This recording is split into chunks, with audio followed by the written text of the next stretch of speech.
Hello friends, কেমন আছো সবাই? আশা করি সবাই ভালো আছো। তো ফ্রেন্ডস, আজকে আমি আরেকটা নিউ রেসিপি নিয়ে চলে এসেছি। আর আজকের রেসিপিটা হবে রুই মাছের আলু দিয়ে পাতলা ঝোল।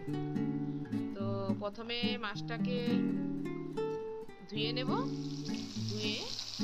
ধোয়ার পর মাছটাকে ফ্রাই করব।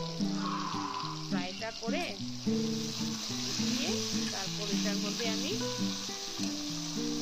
কেটে রাখা আলুগুলি দিয়ে একটু লাল লাল করে ভেজে নিলাম। ভাজার পর এটাকে আমি তুলে নিলাম। তোলার পর এই যে মশলাগুলো আমি রেডি করে রেখেছি,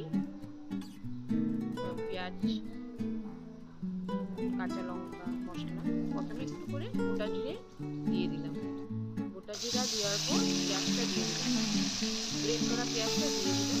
দিয়ে একটু নাড়াচাড়া করে লাল লাল করবো। করার পর এক এক করে সব মশলাগুলি এটার মধ্যে দিয়ে দেবো। জিরে গুঁড়া, লঙ্কা, মরিচের গুঁড়া, হলুদ গুঁড়া দিয়ে একটু সামান্য এটার মধ্যে জল দেব। জল দিয়ে নাড়াচাড়া করব। নাড়াচাড়া করে ধুয়ে রাখা জলটা দিয়ে দেব।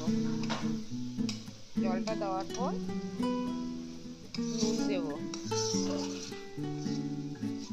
নুনটা দেওয়া হয়নি, নুনটা দেব।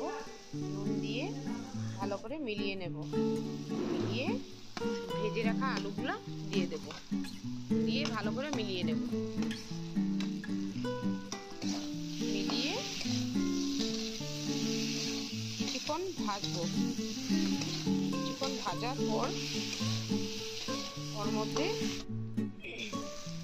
জল দিয়ে দেব। জলটা দিয়ে কিছুক্ষণ রাখবো। জলটা যখন ফুটে আসবে ওর মধ্যে দিয়ে দেব ভেজে রাখা মাছগুলো। ভেজে রাখা মাছগুলো দিয়ে কিছুক্ষণ দেখে নামিয়ে নেব। ফ্রেন্ডস, যদি আমার ভিডিওটা ভালো লেগে থাকে আমার ভিডিওটাকে লাইক করবে, শেয়ার করবে, সাবস্ক্রাইব করবে। ধন্যবাদ।